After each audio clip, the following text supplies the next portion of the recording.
अच्छा सुनो, सब्सक्राइब करते वक्त ना घंटी बजा देना ताकि जब मैं ऑनलाइन आऊँ तो तुम्हारे फोन की भी नमस्कार दोस्तों, आप सभी का स्वागत है हमारे YouTube चैनल पर। तो आज हम बात करेंगे UP DElEd BTC admission 2024 latest update के बारे में। तो आज हमारी तारीख हो चुकी है 19 अगस्त 2024। आज की बड़ी अपडेट में सबसे पहले बात करेंगे 19 अगस्त 2024 आवेदन की स्थिति क्या है। और आज है दोस्त हमारा रक्षाबंधन पर्व, तो सभी को ढेर सारी शुभकामनाएं। और देख सकते हैं सुप्रीम कोर्ट में चुनौती देंगे अभ्यर्थी। एक और बात, कल हमने आपको बताया था योगी सरकार की एक बड़ी बैठक होने वाली थी, उसमें क्या फैसला निकल कर सामने आया वो भी यहाँ पर देखिए। आरक्षण के लाभ के साथ जारी होगी नई सूची, सुप्रीम कोर्ट नहीं जाएगी सरकार। सरकार ना जाए लेकिन बच्चे तो जाएंगे भाई, बच्चे तो नहीं मानने वाले। यहाँ पर देखिए शिक्षक भर्ती की नई सूची बनाएंगे योगी जी, ऐसा यहाँ पर आप कह सकते हैं। ठीक है, तो ये बड़ी बड़ी खबरें आपको जानना जरूरी होता है कि क्या चल रहा है लगातार। ठीक है, कार्यवाहकों के भरोसे नया आयोग चलने को मोहताज है। पूरी अपडेट अभी हम आपके सामने रखेंगे, वीडियो अंत तक देखिएगा। भद्रा ने इंतजार को बढ़ाया, राखी का मुहूर्त आज दोपहर 1:30 बजे से शुरू होगा। ध्यान दीजिएगा, रक्षाबंधन पर वो 19 अगस्त सोमवार, टाइमिंग यहाँ पर बहुत ही इंपॉर्टेंट रहेगी। ठीक है, तो यहाँ पर देख सकते हैं राखी बांधने के लिए श्रेष्ठ मुहूर्त है 19 अगस्त दोपहर 1:30 से लेकर 8:52 तक। ठीक है ना, उससे पहले बांध लीजिएगा शाम को। तो चलिए एक एक करके आज की डीएलएड एडमिशन की तमाम बड़ी खबर हम आपके सामने रखेंगे। इंतजार बढ़ता जा रहा है और अभी तक नोटिफिकेशन नहीं आया। ठीक है, और कुछ बच्चों को लग रहा है कि सर जी प्राइवेट कॉलेज में पैसा मांगा जा रहा है, क्या हम एडमिशन करा लें। कुछ बच्चों को अभी देखिए बहुत सी जानकारी आपके पास होती नहीं तो दिक्कत होती है। एक बात ध्यान रखिएगा, डीएलएड में 2 लाख से ज्यादा, 2 लाख प्लस प्राइवेट सीट है। कितनी प्राइवेट, गवर्नमेंट की बात ही नहीं कर रहे हैं। अगर इस साल एडमिशन नहीं होगा तो जो ये 2 लाख से ज्यादा सीटें हैं और एक सीट की कीमत 41,000, कितना ज्यादा नुकसान होगा सोचिए आप लोग। ठीक है, तो अभी देखिए क्या होता है, सब्र कर लीजिए। आपसे ज्यादा नुकसान प्राइवेट कॉलेजों को होगा, बहुत तगड़ा झटका लग जाएगा अगर इस साल 2024 में आवेदन डीएलएड में नहीं होता है। डीएलएड बीटीसी डायरेक्ट एडमिशन कैसे होता है, ठीक है, और एडमिशन का आदेश सब कुछ हम इस वीडियो में आपको बताएंगे। एडमिशन लेने का पूरा प्रोसेस क्या होगा, एज लिमिट क्या होगी, फीस क्या होगी, एलिजिबिलिटी क्राइटेरिया क्या होगा। ठीक है, तो कौन से बच्चे सुप्रीम कोर्ट जा रहे हैं, आपके ही साथी हैं। जी हाँ, अभी तक आप लोग जिला कोर्ट भी नहीं देखोगे कि यार वहां पर कैसे मामला चलता है। हाई कोर्ट होता है, डबल बेंच जाता है, सुप्रीम कोर्ट। ठीक है, तो जब आप लोग डीएलएड करेंगे ना, इतनी जानकारी आपके पास होगी कि क्या ही बताएं। जो आपके पड़ोसी रिश्तेदार आप लोग से लड़ाई करते होंगे ना, जमीन हड़पते होंगे, इतनी कानूनी प्रक्रिया आप जान जाएंगे ना डीएलएड करते करते, फिर तो आपको कोई दिक्कत ही नहीं होने वाली। चलिए बच्चों का कमेंट देखते हैं। सर ग्रेजुएशन में 43%, अब देखिए, अब बच्चे को तगड़ा झटका यहाँ पर लग रहा है। देखिए मिनिमम हमने आपको बता रखा है कि ग्रेजुएशन में कितना परसेंटेज होना चाहिए बताइए। अगर आप जनरल कैटेगरी से हैं तो मिनिमम 50%, कम से कम average first semester second semester तो नहीं, मतलब ये आपका औसत बनना चाहिए। या अगर आप आरक्षित वर्ग में तो आपका कितना परसेंट मिनिमम होना चाहिए, 45। अगर आपका इससे कम है तो जब आप आवेदन करेंगे रजिस्ट्रेशन करेंगे तो आगे प्रोसेस ही नहीं होगा।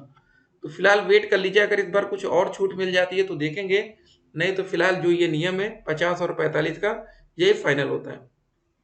ठीक है, डीएलएड का जो हमारा एडमिशन होता है वो ग्रेजुएशन के बेस पर होता है। यूपी डीएलएड फॉर्म आएगा कब सर, तो अभी वेट करिए।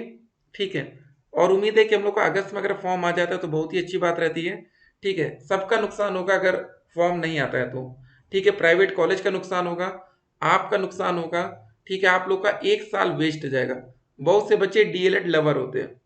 ठीक है, डीएलएड या बीटीसी के होते हैं ना कि नहीं करेंगे तो यही करेंगे, नहीं तो कुछ नहीं करेंगे, ऐसे बच्चे भी हैं। तो उनका एक साल बर्बाद जाएगा। कुछ ऐसे होशियार बच्चे होंगे जो डीएलएड के अलावा कुछ और कर लेंगे। सर हम डीएलएड ही कर रहे हैं, चलिए एक बच्चा डीएलएड कर रहा है। सर आजमगढ़ डाइट के लिए ओबीसी वालों का कितना परसेंटेज चाहिए।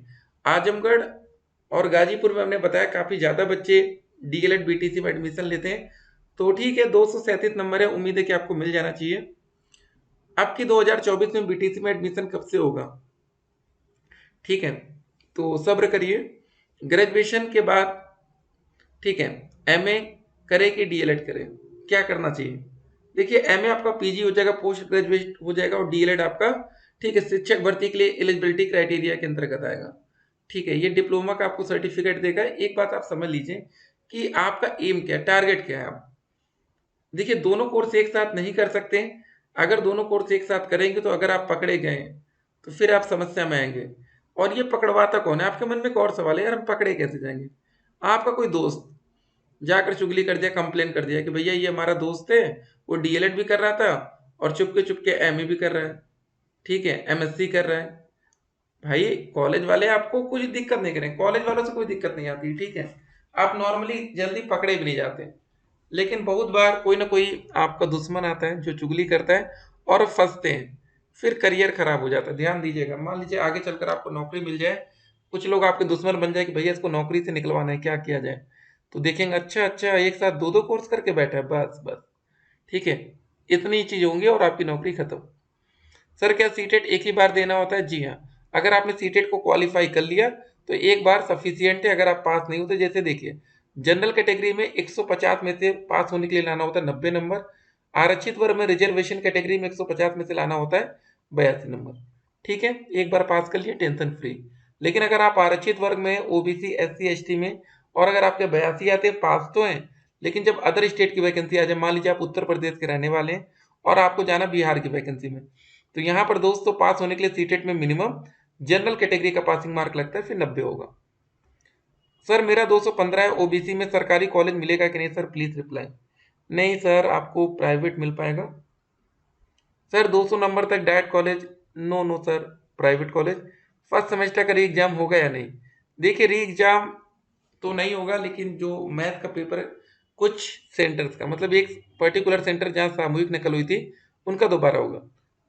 सर मैं एमपी से हूँ, मेरा 181 कॉलेज मिलेगा, प्राइवेट मिल सकता है। कब तक फॉर्म आएगा ये पता करके बताइए, रोज वही ना बताया करिए। देखिए फॉर्म पर अंतिम फैसला किसका होगा? मैं आपको बता रखा है किसका अंतिम फैसला, सरकार का है। अगर पीएनपी का होता ना तो भैया अब तक पहुंच गए होते आप लोग भी पता करने। बताइए बताइए कब फॉर्म भरा जाएगा? तो सरकार से सवाल होता है, ठीक है ना। तो जब इनका अप्रूवल मिलेगा तब जाकर आपका एडमिशन होगा। डीएलएड का फॉर्म वेट करना है। 2022 में 216 पर ही डायरेक्ट कॉलेज मिला था ओबीसी का। देखिए 2022 और 2023 में क्या अंतर है आपको पता है? 2022 में जो बीएड था वो प्राइमरी शिक्षक भर्ती 1 to 5 के लिए एलिजिबल था, लेकिन लास्ट ईयर, पिछले साल अगस्त का महीना था, सुप्रीम कोर्ट का फैसला आता है, बीएड को प्राथमिक शिक्षक भर्ती से बाहर कर दिया जाता है। तो ये मामला है, ठीक है। सर आजमगढ़ का पेपर दोबारा होगा, प्लीज बताइए। जिस सेंटर का पेपर रद्द हुआ बस वही हो सकता है कि नहीं, अदर स्टेट वाले जनरल में ही आए, ठीक है। सर बहुत देर हो रही है फॉर्म आने में, सच में बहुत ज़्यादा लेट हो चुका है। अब तक आपकी क्लासेस हम शुरू कर देते हैं फर्स्ट सेमेस्टर की, लेकिन अब क्या ही करा जाए। सर मेरा टोटल 196% है, एससी कास्ट है, हैंडीकैप हूँ। ये देखिए इंपॉर्टेंट है, हैंडीकैप हूँ। जी आपको डायरेक्ट कॉलेज मिल जाएगा। फॉर्म कब आएगा? सर बहुत लेट हो गया है, सब्र करिए। सर डीएलएड का फॉर्म आएगा भी या नहीं? देखिए फॉर्म आज नहीं तो कल आएगा, सब्र करना है। बस वही हो सकता है कि भैया 2025 तक सब्र ना करना पड़े, बस ये थोड़ा ज़्यादा हो जाएगा। यही सब कुछ होता रहेगा तो हमारा एडमिशन कब से होगा? सर क्या करोगे करके, भाई फिलहाल मत करो कुछ भी, ठीक है। सबकी अलग अलग फीलिंग्स हैं, बातें रखते हैं अपनी। अब देखिए दोस्तों, सब्र क्यों करना जरूरी होता है आपको बताएं। जो वैकेंसी की बात कर रहे हैं ना हम लोग, ये शिक्षक भर्ती की नई सूची बनाएंगे, योगी जी ऐसा कह रहे हैं। ये वैकेंसी पता कब की है? दिसंबर 2018 में इसका नोटिफिकेशन आया था। 6 जनवरी 2019 को बच्चों ने इस शिक्षक भर्ती का एग्जाम दिया था, ठीक है। तो 2019 में पेपर दिए, आज डिस्कशन कब हो रहा? 2024 में, ठीक है। क्या कहेंगे आप लोग बताइए? 19 अगस्त 2024 को डिस्कस कर रहे हैं, अभी भी एक नई सूची बनाएंगे, मतलब 5 साल बीत चुके हैं। क्लियरली आपको लग रहा है ना हुआ क्या? कुछ नहीं। इसीलिए आपसे कहते हैं अगर आपके अंदर सब्र नहीं है ना, डीएलएड में मत आना यार। डीएलएड बीटीसी करने के लिए सब्र बहुत जरूरी है, ठीक है। अच्छा है कि इस बार फॉर्म आने में लेट हो रहा है ताकि आप लोग अभी से सब्र सीखें। यहाँ पर देख सकते हैं चुनाव आचार संहिता खत्म होने के 2 महीने बाद भी कोई काम नहीं हुआ। अध्यक्ष, वित्त नियंत्रक और उप सचिव के पद कार्यवाहक की तैनाती। तो जब हर जगह लेट हो रहा तो कैसे आप उम्मीद कर सकते हैं सब सही होगा? ये नोटिफिकेशन दोस्तों पिछले साल 26 मई 2023 को आ गई, लेकिन इस बार 19 अगस्त तक नहीं आ पा रही। क्या दिक्कत है बताइए? समझ रहे हैं ना? पिछले साल 26 मई को आ गया था, 2023 यहाँ लिखा है, इस बार नहीं आ रहा, लेट किया जा रहा है। तो एक विज्ञापन आएगा जहां पर बातें लिखी होंगी कि कैसे आपको एडमिशन होगा, क्या शैक्षिक अर्हता होगी। जहां पर लिखा होगा ग्रेजुएशन में 50 चाहिए, 45 चाहिए, जहां लिखा तो होगा आयु, लिखा होगा 18 साल से कम में एडमिशन होगा कि नहीं, मैक्सिमम 35 साल, क्या और छूट मिलेगा। निवास में लिखा होगा कि इस बार अदर स्टेट के बच्चे सम्मिलित हो पाएंगे कि नहीं। ये दोस्तों इंपॉर्टेंट डॉक्यूमेंट्स की लिस्ट होगी कि कौन कौन से डॉक्यूमेंट आपको तैयार रखने हैं, तो सारा चीज होगा। ये दोस्तों आपका एक शपथ पत्र कैसा बनेगा, ठीक है। तो अगर आप लोग हमारे यूट्यूब चैनल पर नए हो तो वीडियो को पहले लाइक करिएगा, चैनल को सब्सक्राइब करिएगा। आने वाली वीडियो में हम लोग फिर मिलेंगे, फिर डिस्कशन होगा, ठीक है। हर एक दिन मिलेंगे, परेशान नहीं होना आपको, कंपटीशन की तैयारी करते रहिएगा। अल्टरनेट कोई ना कोई तैयारी आपकी लगातार चलते रहनी चाहिए। अगर आप लोग हमसे व्हाट्सएप पर जुड़ना चाहते हो तो नंबर लिख लीजिए 8738079216, 8738079216, ठीक है। फिलहाल अभी परेशान मत होइए, रक्षाबंधन का आज पर्व है, अच्छे से सेलिब्रेट करिए। कल हम लोग मिलेंगे एक और नए वीडियो में, ठीक है। तब तक के लिए स्टे कनेक्टेड, आपका दिन शुभ हो।